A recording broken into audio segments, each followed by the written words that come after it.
unless y'all have been living under a rock, y'all have heard that Jurriente Davis is leaving Jackson State by officially entering the transfer portal. And of course, we wish him well wherever he goes. But not only Jurriente, Syveon Wilkerson has not been practicing with the team. He's not going to be at Jackson State. I'm going to just come out and say it. It's not official yet. He hasn't officially put his name in the portal, but hasn't been practicing with the team. And from everyone that I've talked to, they're expecting to lose him. So Syveon Wilkerson is pretty much gone as well. The good thing about this is, although these are two big losses statistically for Jackson State, they will still be fine because you strategically replaced everybody that you lose or anticipate losing. And that's what I love about what TC and Coach O has done on the recruiting trail. So when it comes to Syveon, let's start with him. Syveon Wilkerson is leaving Jackson State for reasons I will not put out, but I have heard. And we, like I said, just like Jurriente, you wish him the best wherever he ends up going as well. But Syveon Wilkerson is gone. So you're thinking, well, who is going to replace him? Well, number one, Irv Mulligan now pops up on that board, probably as your number one back. Irv Mulligan, coming from Wofford University, all right, actually lives like 40 minutes away from me because he's from Beaufort, South Carolina.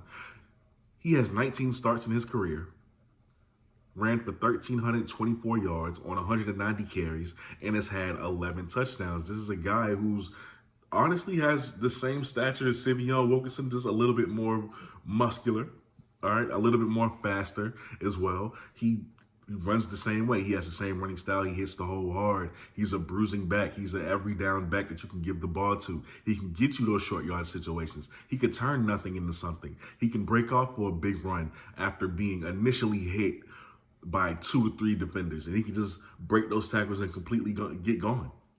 So you have Irv Mulligan to replace Syveon Wilkerson, and they have the same run style, so you don't really lose much. And then let's not forget, you still got J.D. Martin. How many of us have been rooting for J.D. Martin to get more carries since he got at Jackson State?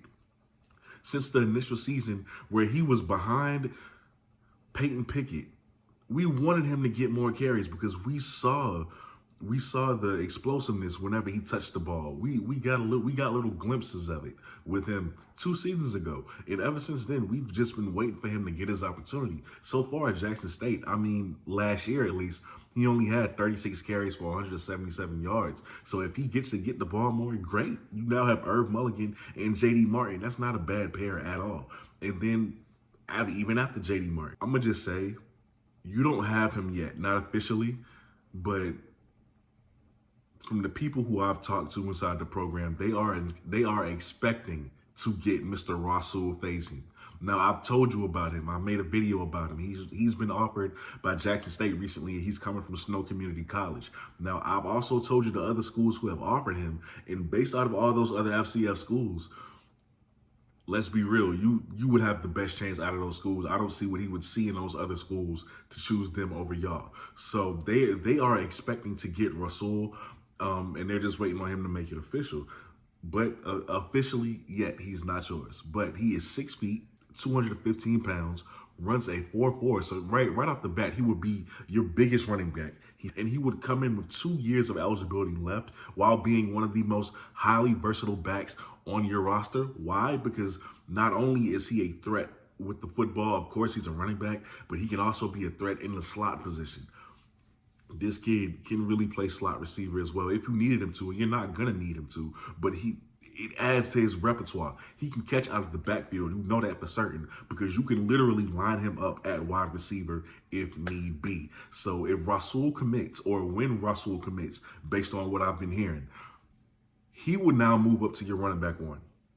He would move up to your running back one, and you would give him carries with Irv Mulligan, and it would still be just as dangerous for any other SWAC school to stop. It would be dangerous. God forbid an injury happens, right, to one of them. J.D. Martin is ready to go. Caleb Jolivet is still there and ready to go with that 4.3 speed. Seven McGee, although he's playing multiple positions, he's expected to get some carries at running back. You're fine. You're just fine. And then you move on to Jurriente Davis. Jurriente Davis was the third leading tackler on the team defensively last season. So he had a pretty good impact. He had 2 years left of eligibility, and he finished the season with 38 solo tackles, 51 total, and I think only 1 sack. So you say to yourself, well, how do we replace Jurriente? Number one, you're very deep at linebacker. They're young, but you're very deep at linebacker. And this is why you bring in a guy like Phillip Webb, former 4-star linebacker / edge rusher from LSU. This is why you bring him in. Like y'all have been saying ever since TC stepped in and started recruiting, this ish don't stop. It still ain't stopping. So yeah, I know a lot of y'all may be upset to hear about Jurriente and especially Syveon leaving, but don't be. You'll be fine. You'll be fine. Now, these are 2 great athletes, and of course, you've gotten accustomed to them. But like I said, this is why, for all of you who said last season, we already have too much of this position during the recruiting season, this is why there's never too much of anything. Somebody can pick up and leave for any reason. This is why you don't say that. This is why you don't have that energy, because all it takes is for one transfer, start a whole domino effect. And if you don't have depth, you're at a loss. You guys are fine. Look for Rasul and his commitment, because I am keeping a close eye on him, because I believe he'll be at Jackson State as well based on his other offers, but you just never know. But you guys will be fine. You are watching the BlitzCity Podcast. I'm your host, Kobe Ord, and I'm out. Peace.